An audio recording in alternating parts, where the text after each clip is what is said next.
you ever lie awake at night, helplessly replaying a minor critical remark made by a colleague earlier that day?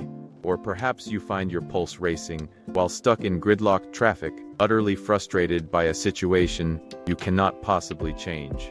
We live in an era of unprecedented connectivity, yet this constant stream of external stimuli leaves us feeling more vulnerable and psychologically fragile than ever before.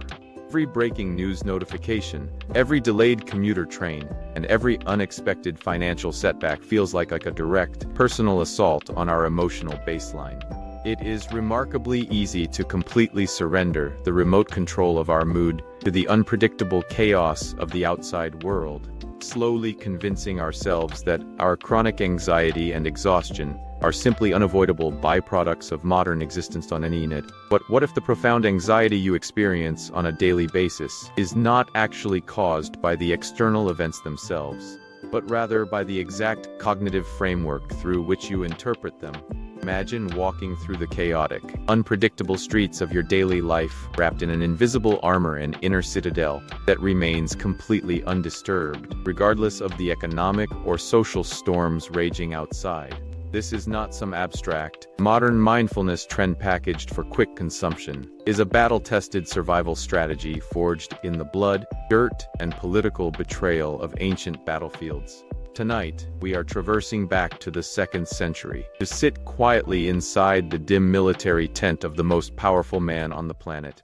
Through the private, unedited diary of a reluctant Roman emperor, we will explore a philosophy that offers a cold, factual, and impenetrable psychological defense against the inevitable suffering of human life. The book we are carefully opening tonight is widely known as Meditations, written by Marcus Aurelius, who ruled the sprawling Roman Empire from 161 to 180 AD. What makes this text exceptionally rare in the vast history of human literature is that it was never, ever intended for publication. It possesses no formal title, no intended audience, and absolutely no performative literary flair. It is, quite literally, the private, unvarnished journal of a man trying desperately not to lose his mind under the crushing, unimaginable weight of absolute global power. During his unexpectedly harsh reign, Marcus Aurelius did not enjoy a peaceful era of architectural triumphs or leisurely philosophical debates in opulent marble palaces. Instead, his entire tenure was defined by relentless, grueling crises. He spent long, miserable years shivering in damp, freezing military camps on the brutal Germanic frontier, fiercely fighting off endless violent blockades and invasions, and as if the endless winter wars were not psychologically taxing enough. His empire was utterly devastated by the horrific Antonine Plague, a catastrophic, highly contagious pandemic that wiped out millions of his citizens, decimated his economy, and claimed the lives of several of his own young children. If that were not a sufficient test of maximum human endurance, he was later shockingly betrayed by one of his most trusted and capable military generals, Avidius Cassius, who opportunistically declared himself emperor in a bitter act of treason. Surrounded by mass death, rampant disease, and the darkest, coldest forms of political betrayal, Marcus Aurelius would retreat to his lonely tent at the end of the day. There, by the dim, flickering light of a small oil lamp, he rigorously documented his thoughts, deeply influenced by the Stoic teachings of the brilliant former slave, Epictetus. He did not write to complain to the heavens, nor did he write to document his military victories for future generations. He wrote strictly to command his own mind, to remind himself of the core principles of Stoicism, and to forcefully tether his consciousness to cold logic and reason when the physical world around him was entirely, violently collapsing into chaos. Within these yellowed, private pages, Marcus Aurelius meticulously outlines 3 core cognitive insights that form the absolute bedrock of emotional resilience. The first and most critical pillar is the strict, unforgiving dichotomy of control. He repeatedly, forcefully reminds himself that the universe is cleanly split into 2 distinct categories: the things we entirely cannot control, and the deliberate choices we make. We cannot control the devastating spread of a historic plague, the treacherous betrayal of a trusted lifelong friend, or the sudden, catastrophic loss of our financial wealth. However, we maintain absolute, undeniable, and total sovereignty over our judgments and our measured reactions to those external events. Psychological suffering, according to the emperor, rarely stems from the objective pain of the event itself, but rather entirely from our internal, agonizing resistance to the reality we are facing. By fiercely reallocating his mental energy away from uncontrollable external circumstances and focusing entirely on his own moral choices, he successfully reclaimed his psychological freedom from the very jaws of despair. His second profound insight addresses the intoxicating, yet utterly fragile nature of human reputation and ambition.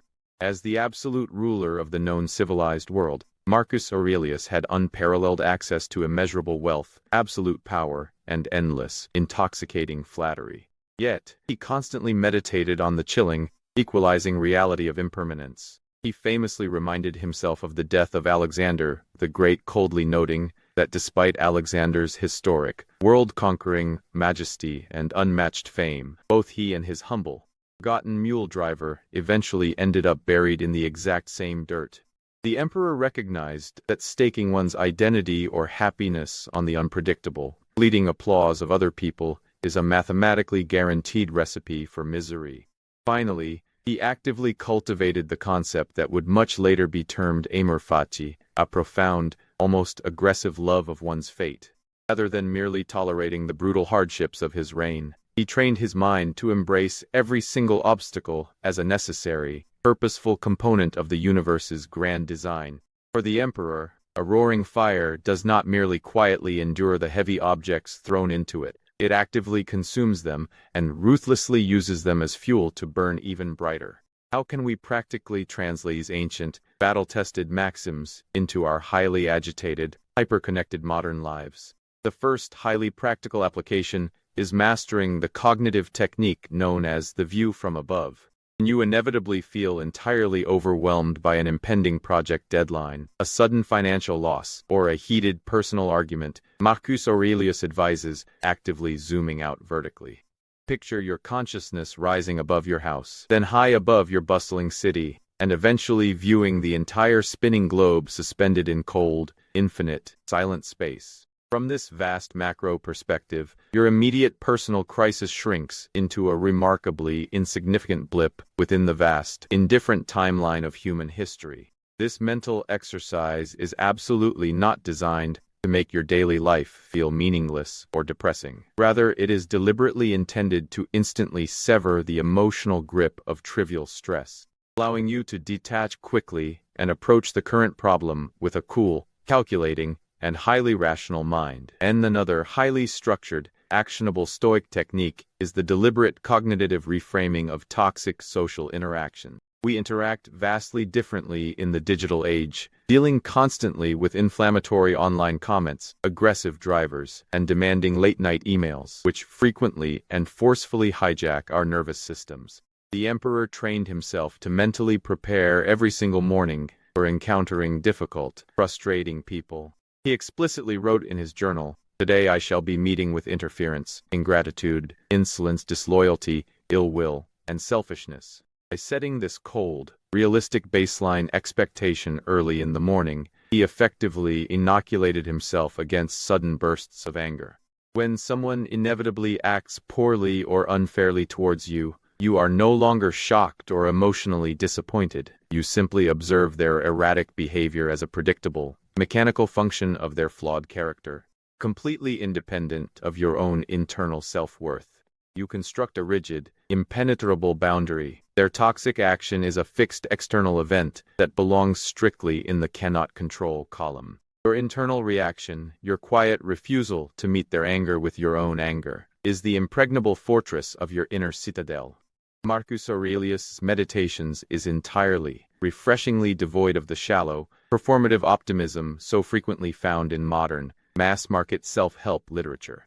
He does not promise that correct thinking will magically attract sudden wealth or effortlessly fix deeply failing relationships. Instead, he offers something far more grounded, realistic, and infinitely more durable, an unshakable, battle-hardened psychological resilience. It is the quiet, sobering realization that while we may absolutely never control the turbulent, unpredictable weather of the outside world, we possess the absolute, sovereign capacity to dictate the climate of our own minds. Between the harsh, unexpected external stimulus and our final, consequential emotional response, there exists a tiny, sacred space of psychological freedom. In that brief, critical pause, we find the entire bedrock of our human character and our lasting peace of mind down in before you go to sleep tonight. Take a quiet moment to deliberately reflect on the heaviest psychological burden currently occupying your racing thoughts. Apply the sharp, precise blade of the Stoic dichotomy to it. Coldly cut away the external aspects you cannot possibly control, and claim fierce, uncompromising ownership over the limited, moral choices you actually possess. We may not command vast military legions or govern sprawling global empires like Marcus Aurelius, but the daily, invisible internal battle to firmly conquer our own anxieties requires the exact same discipline, mental rigor, and quiet royal composure. If this quiet, reflective journey into the cold, candlelit military tent of ancient Rome has provided you with a valuable new perspective, please leave a comment with your thoughts and click the subscribe button below. BookDream will return next week with another profound, timeless classic to enrich your mental landscape. Until then, may your inner citadel remain strong, vigilant, and completely undisturbed. Good night.